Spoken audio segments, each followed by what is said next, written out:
Welcome to the FBA Basecamp podcast.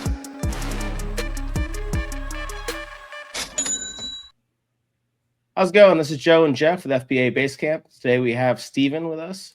He went from building his business out of student housing while having a VA help him with his homework to now outgrowing all the spaces. He's graduated the co-owning prep centers in PA and Delaware. We'll talk to Steven about all the things selling, his passion for traveling, and the unique way he used gift cards to get an edge on his competition. As always, we hope that if you enjoy this episode, you'll like and subscribe. Also tag me or Jeff in a social media post. That's how we grow and continue to support our community. For more information about our free Discord group, go to www.fbabasecamp.com and check for links in the description for any products that we use or talk about. Without further delay, welcome, Steven. What's going on? I appreciate you guys having me. Excited to talk with you. Yeah, glad to have you. Reach out to you, Jeff, for a long time about just hopping on a call, just making an introduction. Like when Joe reached out, like, oh, this is perfect. I'm excited. Yeah, let's do it, and we can chat a little bit offline as well. Absolutely.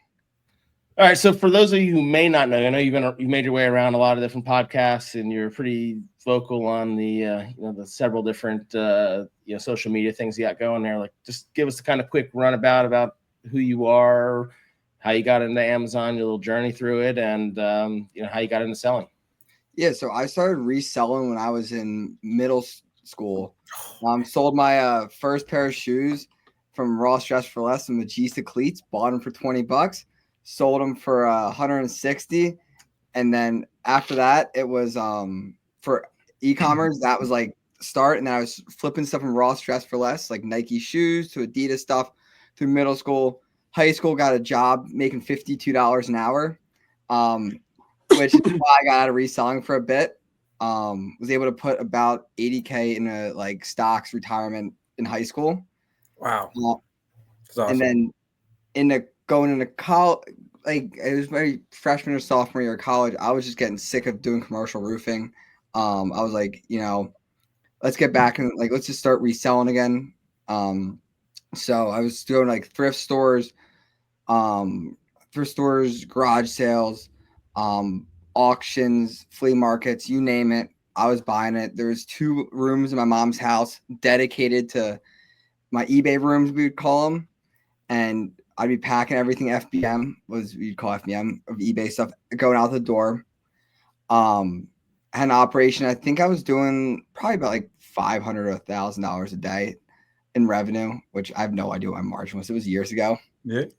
Then the time came that I decided I wanted to move to Florida with a girlfriend at the time. And I was like, I can't move all my eBay inventory. And I was like, all right, I need to figure out how I can not get a real job, but keep reselling.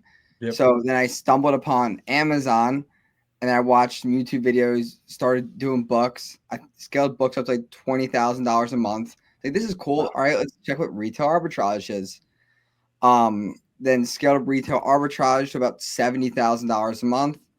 And then I was moving to Florida because we were destroying grocery outlet at the time. Yep. And they don't have that in Florida. So I started doing some retail arbitrage. In Florida, they had great outlets because I was in Boca.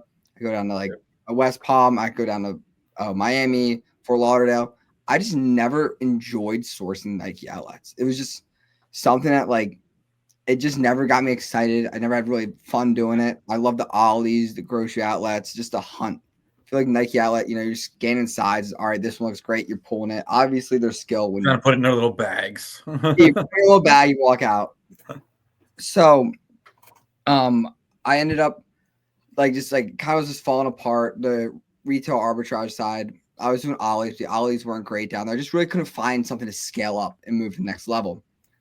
And then I ended up flying from Florida to Pennsylvania about once a month. I would load up my car in the truck, whatever vehicles I could get, because my car was in Florida. And I would just load it with inventory. A lot of times you can't see out the passenger side window. Don't need to see out there as long as there's profit on the window. I would source for about 2 days. I would drive all around the Philadelphia area, and then I would drive all the way out to Lancaster and work my way back toward my area. and then I would pack for 2 to 3 days, send the boxes out, and then I'd fly back to Florida. And I realized like that was great, but it really wasn't long-term scalable. So I bought a coaching program and for Miles, and that kind of really got me started with online arbitrage, which I sucked at the start. I was terrible, but I also knew getting a job was not an option, so we're gonna figure it out. Love it.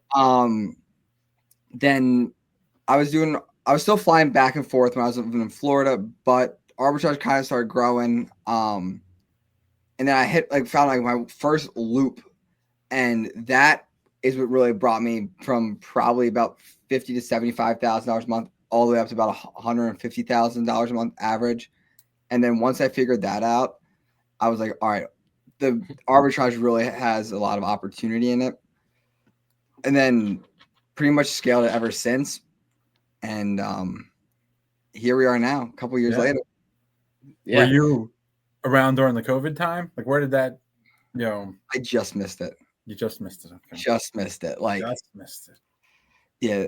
I've heard crazy stories about those times. It was, yeah, you can make money on almost anything. I know a lot of people, did the chlorine and the pools, and I just stuck with shoes. I sold nonstop shoes. It's a crazy time. Steve and I met just after that, and I want to say that like everybody that we talked to was like, "Oh yeah, it was great. Were you guys breaking apart?" We're like, we just missed all that. Like, even more impressive though that you build it all after that, because a lot of us, we got to enjoy that and then try to figure out how to make it keep going. I mean, you had like KT talking about paying $75,000 in like UPS overage fines for like shipping things that were like too heavy and still being massively profitable. And I'm like, just the numbers were at the time when, getting going to the stuff, it was like, how is that even remotely possible? But then I talked to everybody else who was doing that with, the chlorine and with a bunch of other different products. You're like, man, it's amazing how like, if you do hit something and you hit it hard, you can take the risks, you can make a lot of money with it. Yeah, 100%. I think anything you spend a lot of time in is like, there's money in, like, arbitrage is dead. Well, Jeff and I both agree arbitrage is dead. Yep. Been hearing that one for 10 years. Please do. There are people. Arbitrage is dead. There were people in our mastermind group even that were like, they'd be saying, okay, go buy these things or talk about this. We're gonna make a lot of money off of it. And people like didn't trust or didn't want to spend any, or like if someone said buy a lot, they'd buy like 20. They weren't buying like, hundreds or thousands of these things. And then you get people like Steve who's like, all right, go ahead and go do it. And I think like Steve, you had your mom, you're showing her how to do the stuff, because the running joke in our group was like, I bet Steven's mom's doing better than you are. It was it was pretty wild and pretty impressive how like fast you scaled, and even to the point where like the credit cards, I was like, how does he have this much limit on the thing? And you're like, oh yeah, I have this day, and then the next day you had, or like a month later, you had double the limits on it. You like massively grew that stuff. It's pretty amazing. I mean, I've always been someone to figure out how to grow as quickly and even not as always efficiently, but the best place to grow. Like at that point, I needed money. So like I was like, all right, like let me figure out how to get more money. So I just keep calling Amex, and they're like, yeah, if you make big payments, some rep finally told me like, if you make big payments and like, you don't pay 10% and then pay the rest. Like if you pay pretty much half or like as big as you can, they track that. So they're like, all right, the bigger payment you put, the higher limit will go. I was like, perfect. So now we just need to figure out, get the cash flow a little better. So I would say it's like throwing a bouncy ball on the ground. Like you throw it on the ground, it shoots up higher. That's literally what Amex does when you sling big payments around. Same as like my chasing Premier. Like I have a $35,000 limit, I think, on it.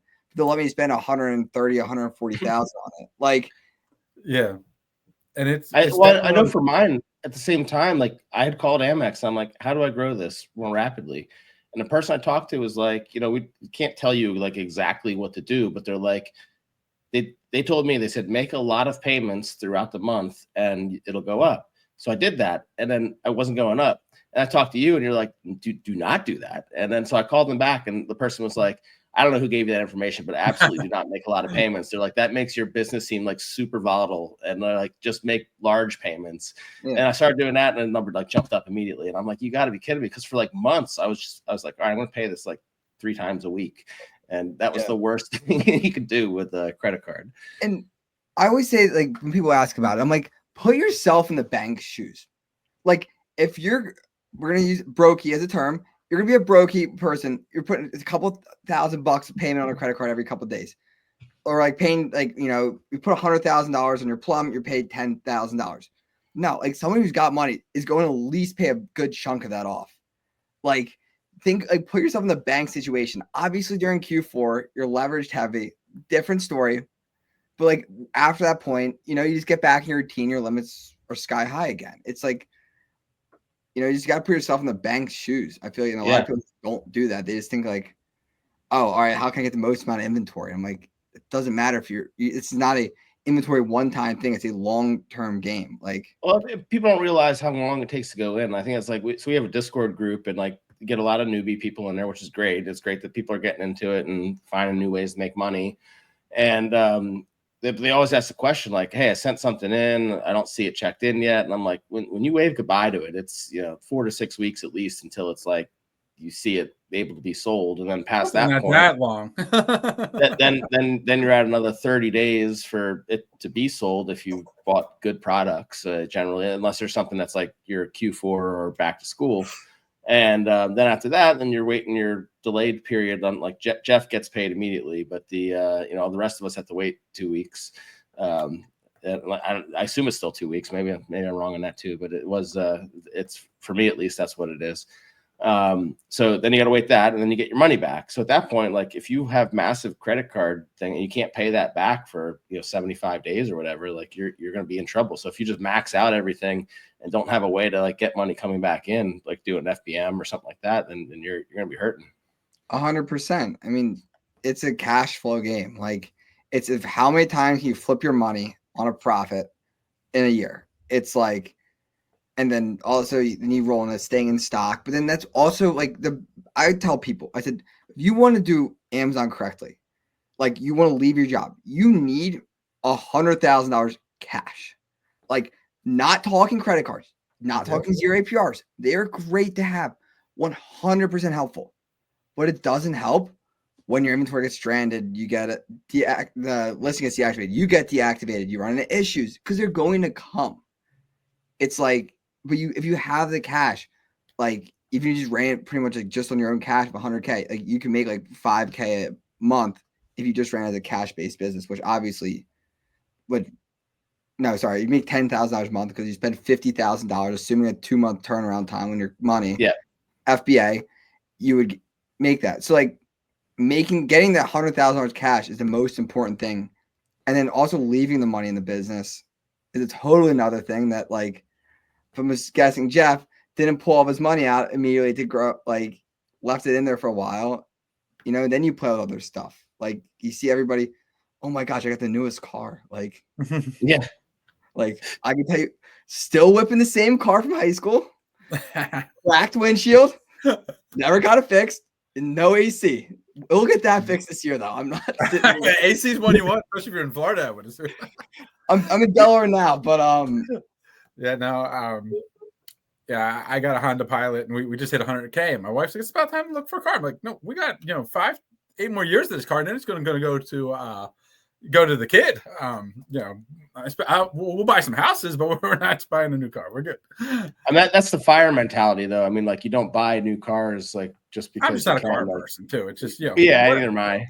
And as you do get money, you should invest. You put money into what you want. But as you're trying to grow a business, you shouldn't be putting in a $500, $800, $1,200 car payment and then not be able to. Why can't I grow my business? A friend of mine growing his business, he had to like sell his like prize Supra that he loved. Like, the whole inside is all chrome under. We lifted the hood and everything. And he said, like, I'm doing this because I know that at some point I'm going to be okay with it because I'm going to buy a Ferrari, which is really what I want. And like last week he bought 2 Ferraris. It's crazy. So how was your Q4? it was good. We did in like the 30 days, did a little over 1.7 million. definitely messed up stuff as in every Q4. You learn, make sure not to make the same mistakes. This Q4 will definitely be interesting if they keep these restock limits. They're gonna really have to change a lot of the strategies of how I implement, especially the ASIN level is the biggest thing. I'm fine bidding high for storage. Not knowing exactly how much I can send in on an ASIN is the biggest issue, especially if you're holding. Yeah, I mean, and then the other option is like your FBM and stuff, which is just a massive time suck. So like when you're trying to do all that while you're trying to still be buying everywhere, sourcing everywhere, doing everything. Like Jeff's got some things in place where he's got, people doing a lot of that stuff, and he does it himself as well. But if you don't have a lot of other people doing that, like now you're packing things up instead of finding these valuable products, and it takes a lot of time, especially if they're different. If it's all the same thing, it's easy. If there's something that's different, or you got to put it in boxes or anything, it's awful. Well, 1.7 million. Did you do most of that FBA? I would say 60% was FBA. Okay, so a lot of MF, but yeah, shifting a large portion of the FBA is a lot to be sending out. Yeah, and I think I really screwed up because I held inventory. I didn't hold inventory too long. I didn't sell early enough because I really didn't sell much of November. Like I really just dumped in those main couple weeks, that main 2 weeks, and that's where the time was versus selling that entire time, which I really probably could have put up 3-4 million if I played it properly in that Q4 time. So pretty insane. 1.7 in 30 days is a big number. Yeah, pretty good. I mean, this year messed me up in like November. Like I was planning, I'm like, I know what brands I'm going to buy. I know what thing. I had like the ASINs pulled up. I had everything planned. And then they're like, no, I'm sorry, you can't sell that anymore right now. And I'm like, oh man, it's like all the games, the Mattel stuff, Disney. I mean, like all those things that I was like planning on hitting hard. I had to like completely switch. So luckily we had a Q4 group and we had a lot of things coming into there. So it's, leads for days are nice to have when you're, you have to pivot like that. Yeah. Let's talk about that. So you did 1.7 in 30 days. What does your team look like? For the arbitrage side, so Big Cat Distributions is separate than my personal business. It's me, a VA that does a lot of the back end stuff, just pretty much just clean up stuff, firing off emails, checking tracking numbers, checking order like just making sure everything's like on the back end, which still needs work. And then there's my other guy who's a purchaser, and he is also like he does some sourcing, but a lot of the day he just spends purchasing. Just button pushing what you tell him to buy. Yeah, but he also like has gotten pretty good at getting through cancels. He's like become a very skilled purchaser. And he's a VA for you? Yeah. Okay. Nice. Yeah. Are these the same people that were helping you like with your homework and stuff and all that back in the day? Different VA. But yeah, so my sourcing team it's mainly me. Yeah. I'm like you have extremely good at it. It's just like it's kind of just comes easily. But definitely something I'm looking at building out more is this year is going to be getting more sourcers and building them up. And the reasoning for that is because I want to be in other brands, as in how a lot of Amazon's going. It matters of what brands you're on and currently selling. Yep. When they're regating, which is something that I'm noticing more and more about. And the sooner you get on the brands, the better chance you don't get kicked out. Yeah, and then as you get kicked out and people leave those brand stuff, then I still have those and then build up on those as pretty much a big moat for the business. Yeah. So are you doing a lot of wholesale now? Because I know like you changed your name from like Steven does. It might have been RA, then it was OA, then it was wholesale, then it was business. Even wholesale was never ran by me. It was ran by one of my buddies. It was a joke. Okay. It was like a meme account.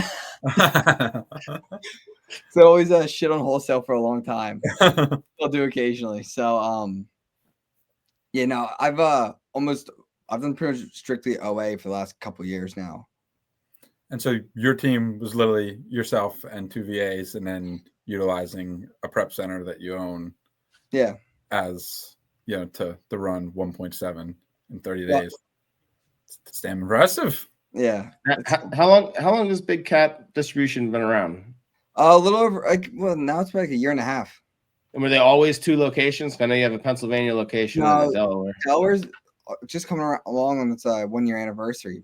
Like it was like last year, and people were starting to really need to send stuff tax free, and we were like, all right, well, excuse me, Max, like, hey, I need something to run Delaware, and I was like, I got nothing. I'm like, I got time. I'm like, move to Delaware.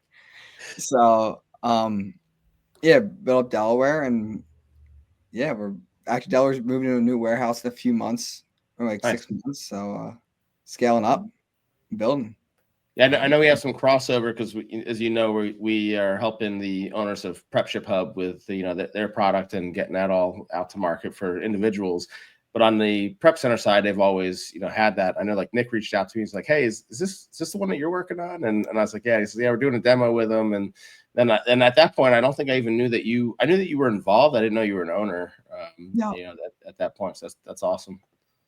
It's fun. I mean, I'm excited for Prep Ship Hub. It hasn't been fully implemented throughout. Like we're getting the kinks out in Pennsylvania, and then we'll bring it down to Delaware. Yeah, I mean, it's like anything. It's managing that much stuff. It's a complex software, and trying to implement something like that across your whole business at one point is tough. 100%. And like it's like funny. Like you train them, like people. It's like people are like, oh, just switch software. It seems easy. Like, yeah, but you have to switch all the guys on it. You got to then switch the clients on it and and by the time you get everyone else, it's like, oh, it seems extremely simple.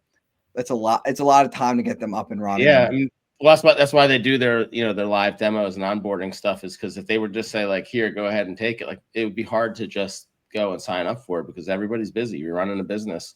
If they don't make it as easy as possible for you, it'd be tough to get you to switch something. It's like going from like Android to iPhone in some cases. And Amazon just never works correctly in general. So it's like, you add on Amazon sprinkled in there. It's always they always keep it interesting now, Oh, I mean, but that, and so does your Prep Center work with, all the different platforms? Because like this is Amazon, eBay, Shopify, and Walmart. So with Prep Ship Hub, we are implementing like multi-channel fulfillment. And that was a big reason of, as you work with more private label companies or businesses to Shopify sellers and everybody in between, we're like, we need something that's centralized program, so like we can pretty much run everything through it. And that's a big reason we went to Prep Ship Hub, because as the Amazon, as we'll probably get into at some point, the Amazon landscape's constantly changing significantly in different ways. We feel that like some aspects of the arbitrage is not going to be there for the new sellers as much. So as people change their online businesses, we're like, we need to really get the Walmart stuff set up. We need to get stuff set up for the Shopify people, just to really kind of diversify on the prep side. To keep well, and you guys, you'll do merchant fulfilled out of your prep centers, don't you? Out of Pennsylvania, Delaware is not yet, just because of the size. We run like it's a smaller warehouse, but we run crews, so we have really fast turns. It's just we don't have space if you want to sit on it for a month. Like stuff would just be piling up. But I believe whenever we move to the next warehouse, we're just waiting for the finalizations on it. On like the land, like it's the same landlord. It's like literally like across the street, but it's a brand new building, so they got to get all the inspections and all that fun stuff done. And once that's done, offering. That's one of those nice things for you, is that like as a prep center, if you get like returns back, you could have the returns go to your prep center, and you could say, hey, I have services where we can list it back on eBay or do those different things. And then their account's already set up with it, and it allows you to then grow your prep center business. Yeah.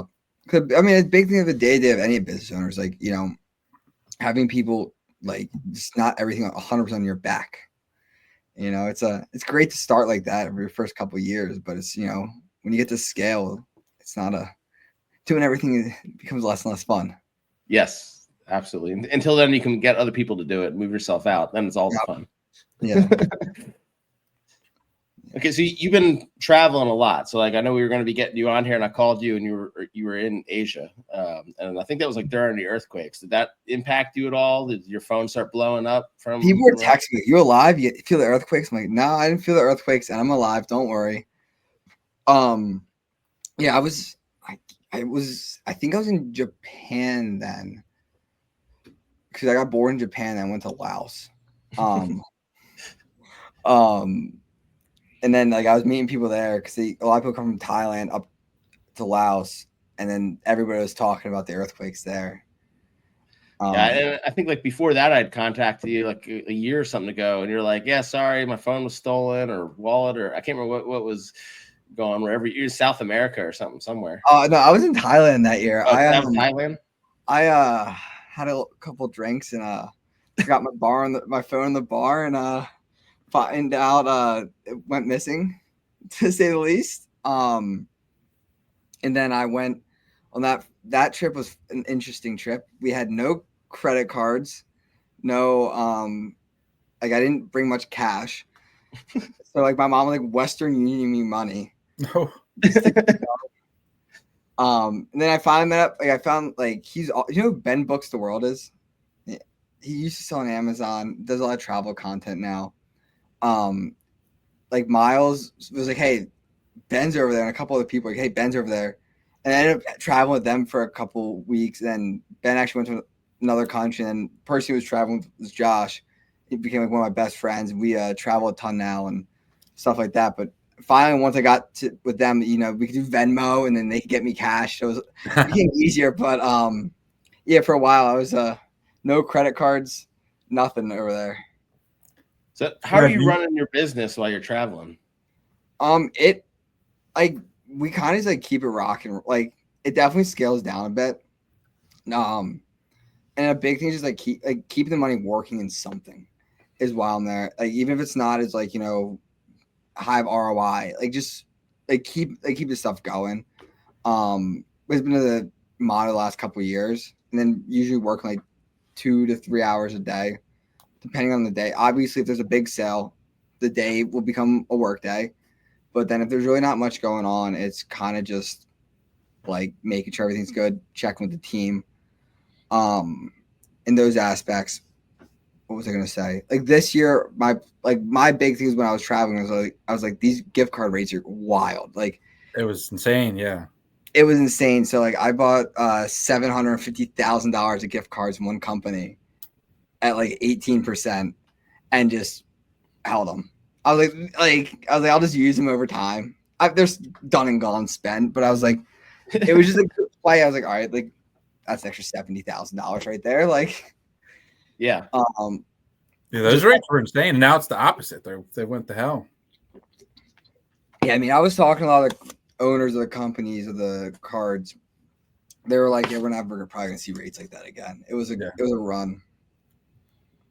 Jeff, did you maximize that, or did not enough? No, but I because I tend to take a little break from OA myself in Q1, and you know, hit ski slopes and just don't pay attention much. But I know I looked at a couple things. I was like, holy cow! It was. I mean, Walmart I think was 18%. Yep. Walmart you can't even. You rarely can get over 5%. So I was like, oh, let's load up and you can. Yeah, if I see Walmart at 6, I'm like, oh, good. Like this is. Yeah, so I was like 18%. What's going on? And yeah, there was some Amex gift card loop. I think the people were. Yeah, the gift card people were hammering, which then put it all onto the gift card sites or whatever. What was it? The Pepper or something like that. Yeah, Pepper. Yeah, that's what it was. The Pepper app. Yeah. With Amex, and yeah, it was some crazy loop that was getting hammered, and then it was all going into the gift cards because it couldn't even matter. Looking at like even sites I hadn't even looked at, I'm like, holy shit, these are good even here. yeah, everywhere. I should have bought more, but no, I didn't. Yeah, so that was my Q1, my big Q1 play. We just buying like $700, like $750,000 in gift cards, and I was like, I'll spend them sometime. I'm like, it's not like especially once you give you 90 days, like coverage, you might as well. Yeah, I'm like, I know that, and I was even talking to owners, and I was like, are they gonna stay this high? They're like, no, they're definitely coming down. No. Like buy them up now. I'm like, all right. Yeah. Well, dude, I was like ACH, and I was getting some gift cards like I buy often from for like 20% off. It was awesome. Like it was a great run. I was like, hey, if I buy $200K worth of gift cards, can I get an extra? Yep, you get extra 5.5, and then extra 3% on the ACH. I'm like, perfect, thank you. Throwing a hat with it. It was a great run. It was so much fun. Like that was fun. And then just selling, spending them all, but kind of did fuck my cash flow up. I was just sitting on gift cards and spending them all. And I got back like eager to work, and I'm like, then like the cash was like just getting spent, but like I wanted to spend on other shit, and I was like, oh crap, like this cash position is not great. But I'm like, all right, it started to fix itself. But I mean, like, so what? Like the gift cards are spent on great inventory. I'm like, I'm not complaining. Yeah. How has it all affected? Because obviously, like Amazon's changed a lot over the last like few months. I mean, you got everything from Adidas getting restricted, then Nike's going that way and having some issues, and you're seeing some major high 8-figure sellers closing businesses. And what does that look like for you? What are you doing? Are you selling on other platforms too to diversify? Like how are you navigating all that? I'm not terribly worried about much in that aspect. Like I'll always figure it out. Like in that aspect, Amazon, okay, like God forbid my Amazon account goes. You're telling me within 90 days I can't be pushing $100,000 a month on Walmart at 20% margins would be a wild accusation to say I can't move the Amazon knowledge over to Walmart. Like on the on an arbitrage side. Yeah. Like at least on my feeling of that, it's like it wouldn't take long, and it would most likely just be old loops, old things that we would do that don't work anymore on Amazon, but we would just apply it to Walmart. I could be very wrong and mistaken on that. So like as of right now, I feel that doesn't make sense to do much Walmart. I'm very much open to it from a time perspective and the size of my team. It's just not worth it. And then another reason of why I'm a little standoffish about Walmart is coming from the arbitrage side of the seller amp that they made WAMP. It's like seller amp for Walmart. And my fear is if I want to start building a business on it, as we saw with arbitrage, how that market changed from them pushing people in, which not complain about. Love Miles and Warner both. But not for nothing, they definitely changed the arbitrage market significantly on it. And Walmart doesn't have the demand. And they can't take as much as Amazon, I don't think. They can. So like, why am I going to build a business somewhere where most likely that's going to get nuked at some point? And and it's a lot of the companies are like, I think Target's got one. I think Kroger has a third party like selling network and stuff. Like, there's so many different things that like Best Buy's coming out with one. I can't see them all being as great. And it's kind of like when everybody got rid of their cable, stuff, and then now we're paying more money for all the individual channels on streaming than it was with the cable before. So we could just stuck with the cable and been fine. But it could be something like that where it goes where now everybody has their own thing. So now people's eyeballs are diverted into all the different things. Yeah, and I mean anybody who's been in Amazon for 4 to 6 years plus, most of them are done extremely well. And if they aren't, they just can't run a successful business, or they just do it wrong. Yeah. Well, I mean, I made assumptions with you because I was like, you were in Miles's group and kind of I knew some of the stuff that group was selling. So I just assumed, dude, I'm like, hey, can I fly you out to Texas and you go show me the outlets? You're like, the outlets that are there, I don't want to go to. You're like, I'm done sourcing at shoe stores. I'm done sourcing that. He's like, I'm like, really? I had no idea. I thought that was like, you're like, I'm good at it. I just don't want to do it anymore. So yeah, I was surprised about how stuff with the different grocery and the different things that you were in, because it didn't fit the whole how that group was kind of rolling or seemed like they were rolling. So yeah, pretty interesting to see how you've just pivoted, and like you said, you find good products and you're good at finding good products, and that's why you're still in business. Yeah, and it's finding the stuff it takes you creative ass. Like wholesale is if you're a very good 9-to-5er. God bless you. There, most people are. Okay, I need to send an email, build a slight relationship, be half interesting, half of the first PO. But you're good at all right, this is the process, this is the endpoint, and wholesale's great for you. Me, I like doing 90 things. I like hunting, I like finding that weird aspect, I like finding where, nobody else can sell this, or hey, this is a weird angle that I can take advantage of.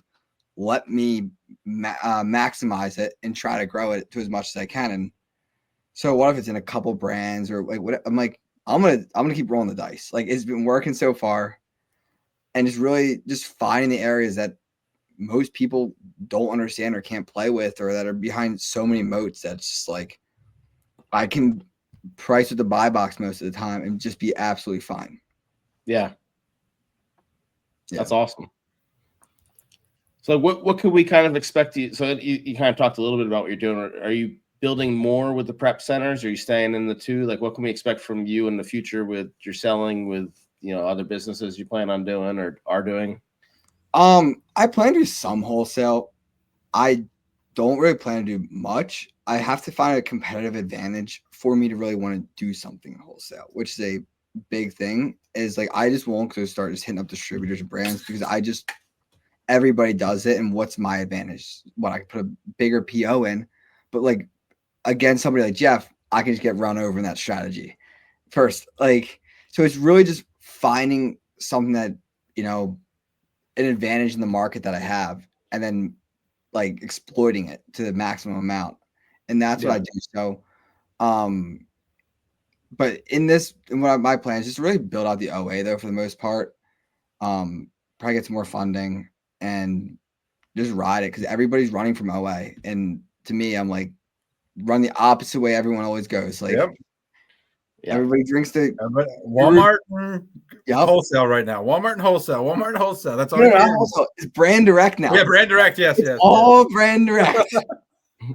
I mean, you look up like OA is dead on YouTube, and you'll find stuff going back to like 2016. Like it's just that every year people are gonna have the same. Fear has a long arm, so it's it's gonna be one of those things where if somebody gets shut down, and people are like, okay, well, you see how bad it is for this person, rather than just figuring out, pivoting, not being locked into one brand or one store or one way of selling or buying. You're doing some different things to kind of diversify, just like any real business does. Like you can't just do that one tiny thing and have that one widget that you make. Like you have to diversify. And the big thing is you're just hammering what works. Instead of diversifying for the sake of diversifying and moving away from what works, which is what happens with people, especially people do well in OA. I'm like, well, I'm moving to wholesale. Why? Well, because somebody told me it was risky. Maybe that's why you're making so much money in OA. Well, I think the other thing is like some of these people, like, I don't know if they know what money they're making. Like you got to know your numbers to kind of know how to direct your business. And I think that's probably the biggest reason people fail is beyond them getting confused what profit and ROI is like. And like they just actually don't know what they get back in their pocket. They don't take into account credit card fees. Yeah. They don't take into account like all these other things that are business. And when you do that, you fail because you need to know your numbers. Yeah. Well, and you're going to be profiting every month and going out of business because you're not cash flowing and you have a bunch of dead inventory. It's your P&L can be very misleading when you look at that if you're just holding dead inventory. If you're stuck with a bunch of branded bundles at the end of the day, then you're going to be. That's a whole different. You might be out of business. Yeah. Now, so what are you using to fund? Because obviously 1.7 million, you're putting in some serious cash in play to get there in Q4. Are you using line of credits, Amazon lending, just worked up credit cards? So an interesting thing. So it's a lot of it, a good chunk of it's credit cards, I would say. And then my mom, I only pull from it during December, is she does have access to an S block, which I will pull from. What's an S block? It's a loan against seller-backed loan from your your stocks. Okay. Yep. I've heard that. So I'll just pull from that just for the time being. That's like once the card to pay her off, and then it's like back on. So because I don't like to pull from it. Yep. Obviously, I pay her back if anything ever happened on Amazon. Yeah. We'll cover it, but it's nicer because you're not getting taxed on that same thing with that type of loan. It's a lot different type than just getting a normal line of credit. Yep. And the interest rate is extremely low. So like I'm taking my mom to Greece next week. She's like, you don't need to give me anything. I'm like, no, I'll give you. I'm like, where do you want to go? She loves to travel. I'm like, Mom, where do you want to go? Just pick it. I'll take the family there. Like, we got the higher points. We got everything. Let's rock and roll. Like, depending on what it is and who you go through, you can get like 50 to like 90% of what the value of your holdings are as a line of credit, and then you're not paying. It's the whole thing's taxed differently. It's a good way to pool a line of credit if you have. Look at that. Oh, you never heard of it? Oh, geez. I've heard of it, but I never looked at it. I actually heard somebody looking into it when they were trying to purchase a rental property. Is how I first heard of it. But it's a good way to have a line of credit if you don't want to do it in something risky because it goes against your stuff that you have. But if you have a pretty good idea that you can pay it back. And I got my line of credit now that's prime plus 1, so it's a pretty penny to pay that. So yeah, if you have investments, it's something you definitely want to look into. Yeah, I mean, I definitely do need to get some line of credit this year. Definitely something that I just need to get in general. Just on a scale, like it's credit card great. And I mean, like my line of credit, I probably won't tap in until November. It's just that's the beauty of a line of credit. It sits there, and then you start ramping up for inventory. Actually, probably be October. We'll see when run out of money. But you get to the point in Q4 where it's you run out of money. It's like you just run whatever you run money on. It doesn't matter if it's whatever I can put it on.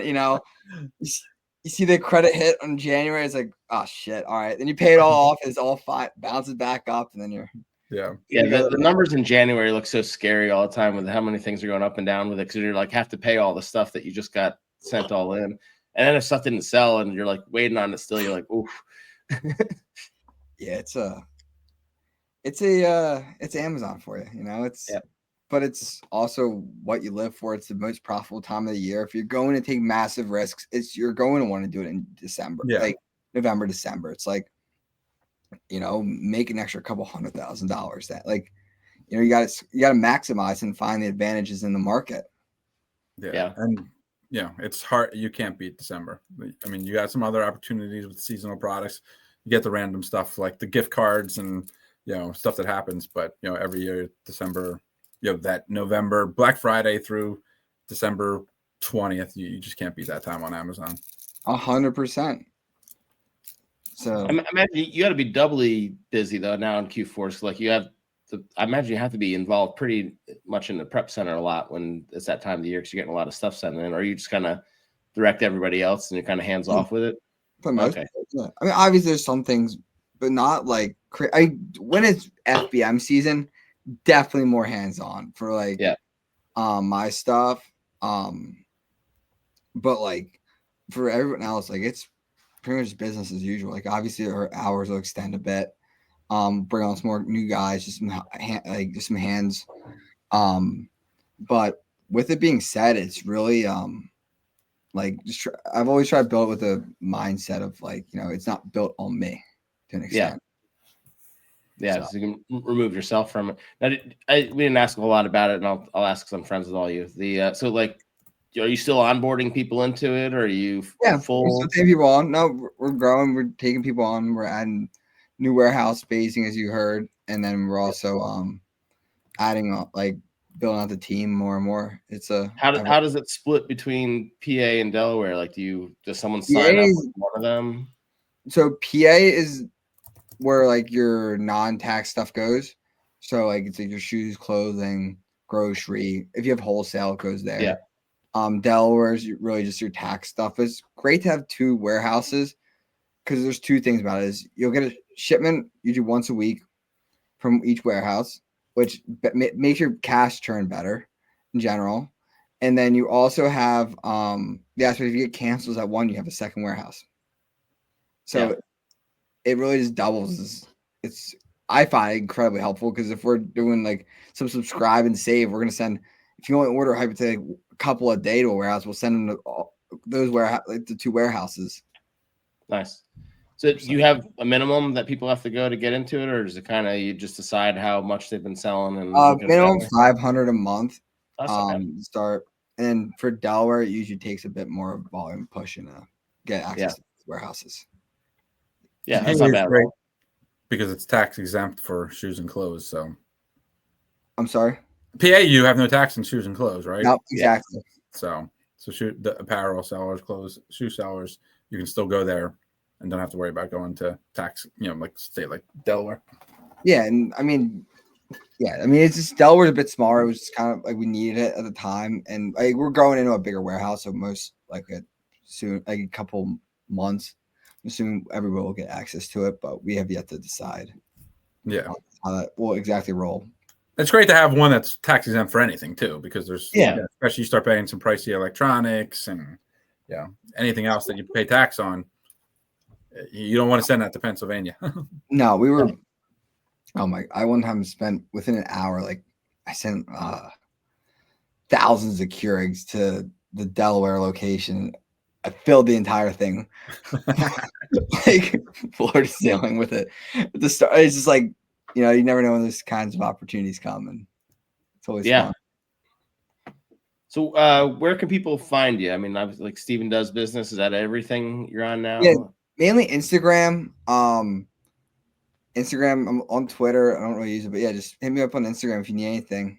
That's where I'm always at in those aspects. And if they want to get a hold of your prep center, just reach out to Big Cat Distribution or Big Cat Dist on Instagram. And that's the. I think you have a whole onboarding thing on that. I think I've sent a couple of people there that they said they just fill it out, and then I think Max or somebody contacts them back. Yeah, Max usually reaches out, or one of the guys who helps with the onboarding also, and they just bring you on and stuff. Cool. Jeff, I got a question for you on the air, real quick. Yeah. I don't know if are you trying to wrap? I got time. No, you're good. What do you think about Nike? Let's what? Yeah, I mean, I think the writing was on the wall. I'd heard some rumors. It's a lot of the OA and RA is dead again. I think that happened back when this first happened 5 years ago. For me, it was a small hit. We got like $5,000 worth of inventory that we have too much to sell through. So it's not an issue. Got to be a little careful what the future holds. But I'm a big at this stage in the career. I'm sort of a little bit past the balls to the wall, all in on things, and a little more diversified. So Nike's 5-10% of our business at peak times. So it's not a big concern for me. And a lot of good ASINs are still alive. So, but it's going to be a little risky. So you'll have to keep that in mind if you keep hammering it. Yeah, I think it's just I think the market's going to leave. I think OA is dead for a big chunk for new sellers. I should never said dead. It's extremely hard, and you can't Chad scale it like how you used to be able to do. Like, coming out of the gate, month 3, you're pushing $100,000 a month. Like, definitely still possible. Just going to be extremely difficult, and then the scale past that with arbitrage is going to be. Well, that's the thing. Like with a lot of things having to be 100 unit minimums just to get ungated. To even play the game, you have to invest a decent amount, even on something small. Like if you were to, like you say, like the Nike stuff, you're trying to get ungated in there, and now would be a bad idea. But if it was like even wristbands, I mean, you're having to spend $1,000 to get into try it. And to see if you can, and you're not going to make any money on those. And so it's like just to be able to send other stuff in. That's what you got to play. So, like if you look at something where it's like Keurig or something, I think it was either, I don't know if there were 100 or 200 units or something like that. So like trying to look at that, that's a good investment that somebody's going to have to put in to even find out if they bought the right thing or know what they're buying or read the keep charts right or any of those kind of things. Which I love, to be truthfully honest. It puts us in a good shape for people that have for years. It's good for all of us because we all know how it works. But if you're brand new, like you can no longer just buy 10 of something, send it in, and say, okay, that didn't work, or I'll just buy 10 of something else. Like it just you can't do that anymore. So you have to be relatively confident or coached or have enough money to roll with those swings if something like that happens. You're no longer buying something and then saying, okay, well I'm just gonna make $0 on this because that's probably a bad idea. Having to buy something 100 of it or 100 of multiple stuff to find good products of that and then say, okay, I'm going to be committed to this brand now because I just invested a good amount of money into it. Yeah, which I'm like, I love it because like I'm probably selling $5,000-$6,000 stuff. I'm just waiting to get ungated. Like we always just have stuffers submitting every day, just fighting the case. And it comes through, we push it, and we'll build out that brand more. But it's like as an experienced seller, I love it. Like because it keeps new people out.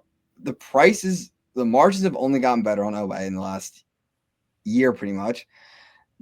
So much less competition, so much more scarcity in the market. Gurus aren't pushing as hard. They can't touch the brands we're selling. It's like the golden days of OA. I think it's going to be a good year for it. Well, yeah, and so like the gurus that they can't source the same way anymore. So they can't just put out a video of something like, "Hey, look, I found these 20 products in 10 minutes of look." It's just not how it works anymore. So it's you have to. Well, they work that way now, but the person watching the video, if they're new, they're not going to be able to buy it. Yeah, and so it's not as easy to get through that barrier, and I think that's harder for people to sell on. And like, funny enough, the stuff where people are moving away from, we're like, oh, you can't make money on it. Like grocery is coming back. Like there's so many sellers in some of these grocery listings that never had that many sellers on it. Now there's a ton of them because it's low barrier, thing to get into. It doesn't cost a lot to buy some, barbecue sauce and go and list it. Real, all right. Because I never played with grocery much since like the grocery outlet days. I mean, there was somebody so when I first started networking, she was doing, I think it was like $30,000 a month. She would go into the ads on like Kroger, ShopRite, all the different places. God, that sounds like a lot of work. She would find the product. She'd coupon clip all the different things, do all the stuff like the super coupon people do.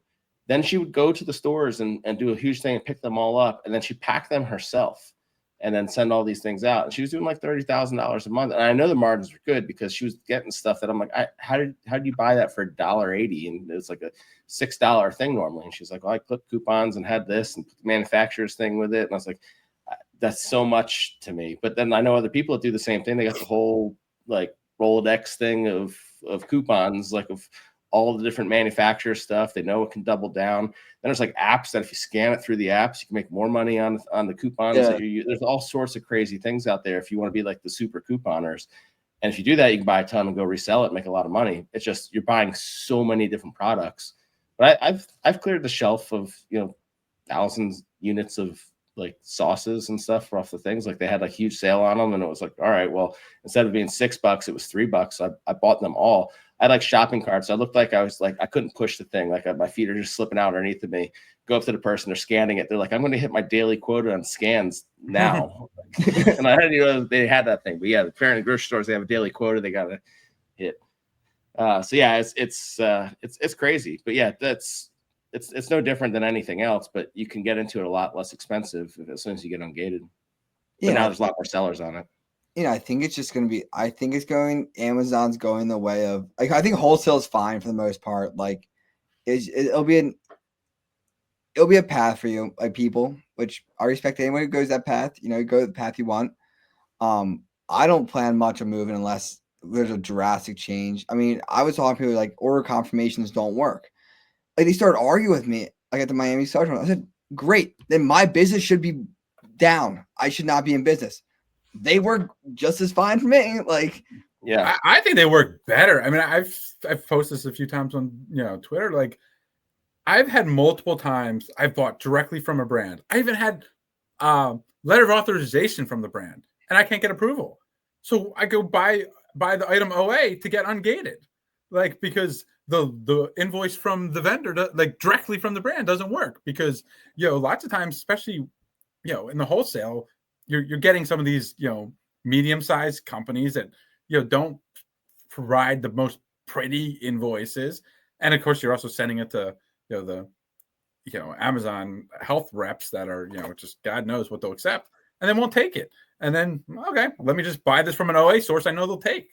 Yep. And it works. And it's like, I got a $50,000 purchase order directly from the brand with a letter of authorization. Nope, won't work. But here, let me go buy this from Walmart and give you the thing. Okay, sure. You're ungated.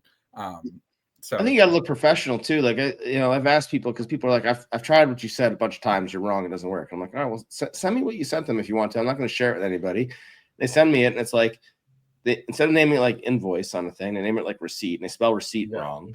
and then I go into it. And it's like they were like, see, I listened. I sent you, did like, all the different, multiple different orders of stuff on different invoices to equal the 100 they're asking for. And it's like a few of them, like say it's like Nike brand. didn't spell out Nike. It just says what the long sleeve shirt. And it's like, all right, well, that's not going to work. They don't know what you have. There's no UPC with it or anything. Like, you have to watch what you're sending in. Not only that, if they read on the first page that you bought 20 of something, they're not going to read past that unless you put like invoice 1 of 5 or something like that. They have to go through thousands of these. They're not, if you get a real person looking at it, then they're not going to look at something if it says, they're going to say, sorry, you don't have enough stuff. They're not going to go to page 2. Like, you have to be smart with it when you're putting all these things in there. But yeah, if people, don't want to do the work and don't want to act like an actual business, it's now getting harder to get going in it. Yeah, which I love. Yeah, that. it's great for us. Yeah, desire to sell coaching. Yep. First off, I couldn't never do live sourcing because I walk through all my. Joe and I have this debate all the time. I'm like, I'm not live sourcing.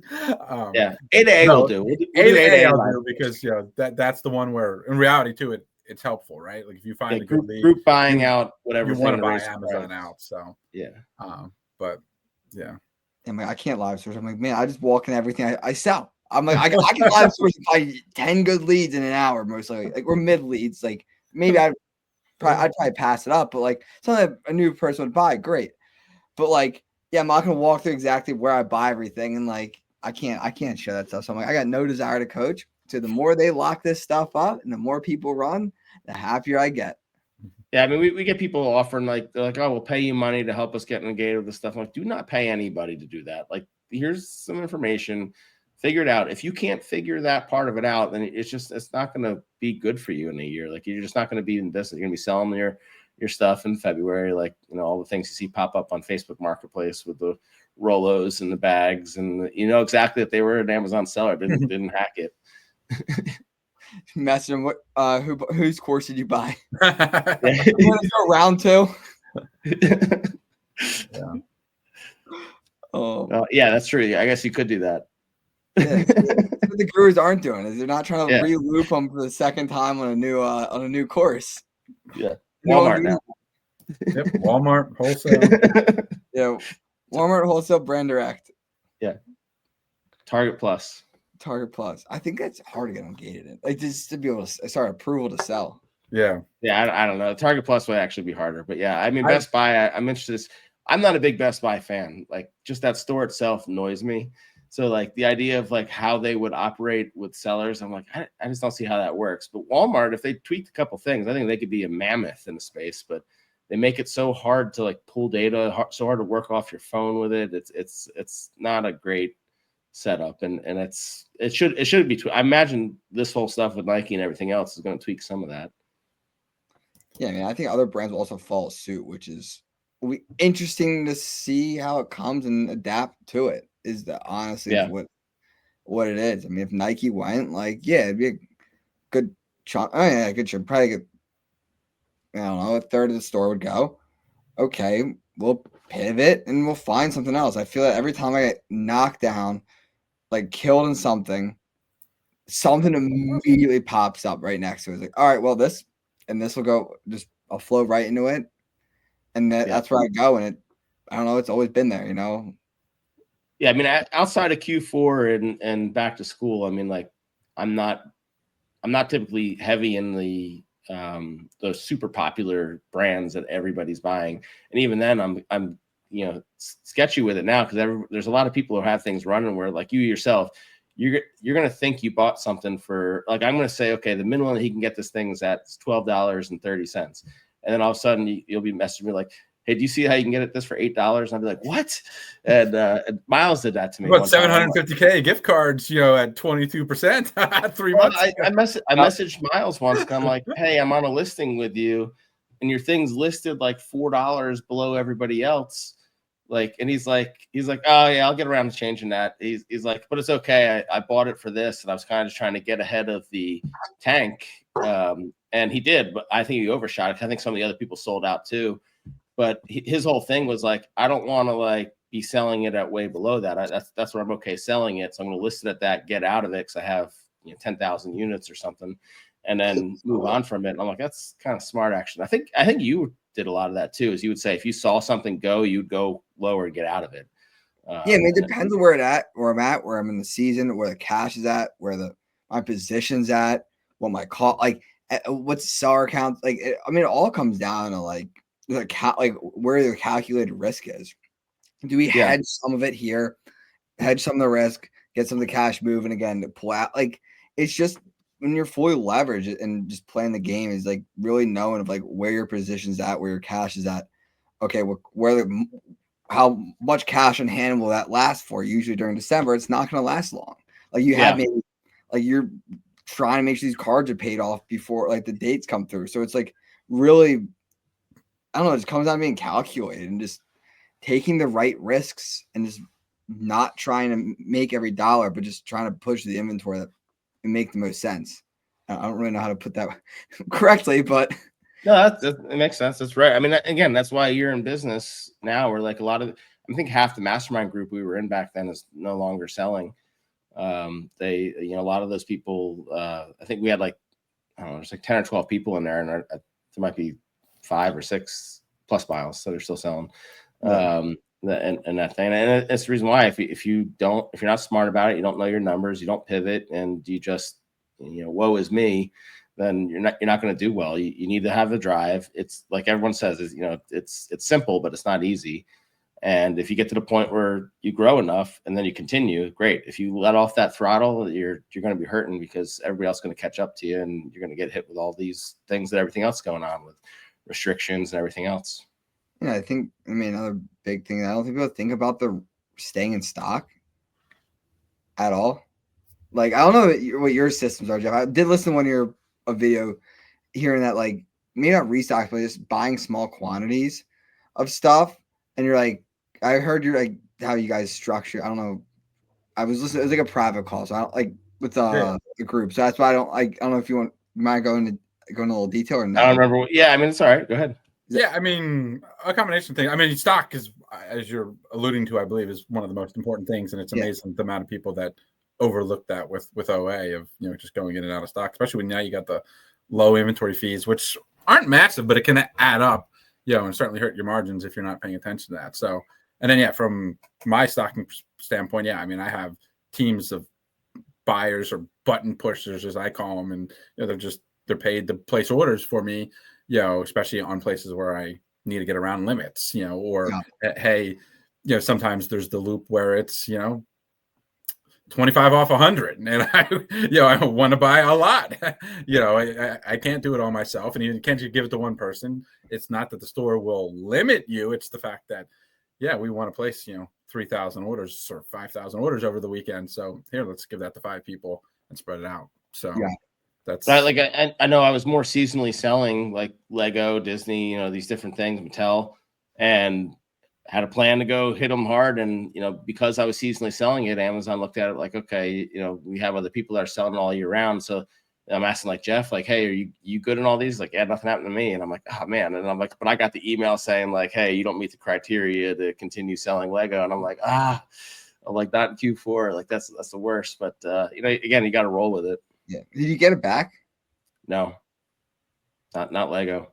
I got I want to say Disney. I gotta check. And one of them, again, I don't sell them all the time. So like Lego, I did sell, but I didn't always have it in stock. So, and I think if I had it in stock, it probably would have been okay. But I was out of it, and obviously didn't meet that criteria. But I think Disney came back. Mattel. I think I had to re-ungate Mattel. Disney. I can still ungate Mattel. I never really sold many toys, but I can't sell Disney. Can't sell Mattel. I can ungate. Yeah, it was fully restricted though. I couldn't do anything with it. I'm looking at Mattel now because Mattel was one of the few that hit me in Q4. I would have bought 1,000 units of it if that's what it took to ungate it, because I knew what I was going to buy. I just never hard game Mattel. Yeah, I can sell Mattel now, so I don't know if I forgot about it. Yeah, mine then allowed me to. I think Deke messaged me and was like, "Hey, check your thing. It's probably back." And I think it was like February or something that came back and allowed me to ungate it. But then I think I got gated again because I think it ungated for 10 then, and then came back with 100 and regated me after I sent stuff in. Yeah, it's been fun. It's Amazon. Luckily, right? I can go buy 100 of it. It's not a big deal. True. Good It was deal. either that or my kids were going to end up with a lot of cars. A lot of cars. Hot Wheels. Yeah. That's a different one. Isn't it? You know, there's so many things I didn't look at that they were even Mattel brand until then. I don't want to give it all up because Jeff probably still sells a lot of these things, but yeah, there were so many things that I was like, that was gonna be my bread and butter on this thing, and I had to switch it. But what's nice about it, you find other brands you do well when that happens, like stuff that I never would have purchased before. You purchase and find out that like all year round it makes money, and it's all of a sudden you're like, man, I would never have looked there if I didn't get hit with something in Q4. A lot of these go in cycles too. They block you out for a little bit. You ramp up your account. They unblock you with the approval by performance history, or at least they open it up that you can apply for. So, yeah, I mean, I imagine they want money, and like Amazon buying something directly, they're not making as many dollars off of all the fees that I pay for. Even if I sell it at a lower price, they're still making more money off of that than they are selling it themselves if they're buying it. So I can't imagine that in some way they're going to look at it and be like, oof, that was a bad call, and like let some of it come back through, or selectively allow some sellers to get back on it. It's just that's a lot to just all of a sudden have gone. 100%. I mean, that's why they limit a lot of these listings to how many people can be on it. They, and most likely they knock a lot of people off listings. The people who are on it are going to follow the rules and are going to play the game correctly, and who have played the game correctly for years of it. Or Amazon just rolling the dice and nuking people whoever they feel like it. Nobody knows. Yeah. It's interesting all the time, but Q4 is always, they always do something. They throw some wrench in there all the time. So I'm interested to see what it'll be this year. Yep. Oh, cool. All right. Well, we'll wrap up there.